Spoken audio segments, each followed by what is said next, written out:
Hello everyone, welcome to Mehedi's another blog. আজকে আমরা খেলতেছিলাম হচ্ছে ইপিএল মিনস হচ্ছে ইঞ্জিনিয়ার প্রিমিয়াম লিগ। এরপর এখানে আমাদের খেলা শুরুতেই টস হচ্ছিল, উৎস ভাই টস করতেছিল, পরে আমাদের শাপলা ওঠে, পরে ব্যাটিং পায় হচ্ছে শ্রাবণ ভাই, ইঞ্জিনিয়ার শ্রাবণ টিম ক্যাপ্টেন, ইনি হচ্ছে লাস্টে হচ্ছে খেলার উইনার হয়।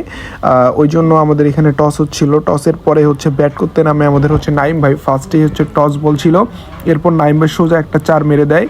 এরপর আবার 4 মারতে ধরলো, আবার উৎস ভাই 4টা আটকে ফেললো, এরপর আবার 6 মেরে দেয়, আবার 4। এখানে আমাদের 4-6 চলতেছিল। তারপর এখানে নাইমুল নেমেই তো আউট। এরপর আবার আমি নিচ থেকে একটু শ্যুট নিচ্ছিলাম যে খেলাটা আসলে মানে নিচের গ্রাউন্ডে কীরকম লাগে। এরপর আমাদের নেমে যায় ছোটো ভাই আসিফ তো জোস মারাত্মক খেলে, ও তো এই যে 4 মারতে ধরলো, আবার এখানে আটকাইলো, আবার এই যে এখানে 4 মারতে ধরলো, কিন্তু এটা 4 হইল না। তারপর 4 হয়ে গেছে। এখানে ওই যে সাইডে একটা সাদা দাগ দেখতে পাচ্ছেন কিনা জানি না।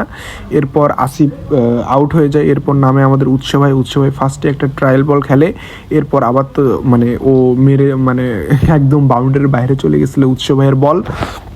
এরপর আবার উৎস ভাই ব্যাটিং করতেছে, উৎস ভাই এখানে সর্বোচ্চ রান করছিল। শেট, এখানে 6 হতে ধরে গাছের জন্য 6টা আর হইল না, 6 আটকে গেছে। এরপর আবার দেখি 4, উৎস ভাই আবার 4 মারছে। এরপর আমাদের লাস্টে হচ্ছে শ্রাবণ ভাই টিম ক্যাপ্টেন এবং জিতে যায়। এখানে হিসাব নিকা চলতেছিল। এইখানে হিমেল ভাই রানার্স আপ এবং যে উইন হয়েছে তাদের কাপটা নিয়ে নিচে নামতেছিল, যে কেননা শ্রাবণ ভাই এখানে উইন হয়েছে। পরে শ্রাবণ ভাইয়ের যে টিম ছিল সবাই মিলে এখানে দাঁড়াইলো কাপ নেওয়ার জন্য, সবাইকে কাপ দেওয়া হলো। আর এটা হচ্ছে আমাদের মারুফ ভিলা, এখানে তো হিসাব নিকা চলতেছিল। এই যদিও ভাই ক্লিপটা ফার্স্টে লাগানো দরকার ছিল, এটা পরে লেগে গেছে আর কি, আনফর্চুনেটলি এটা আমি খেয়াল করিনি।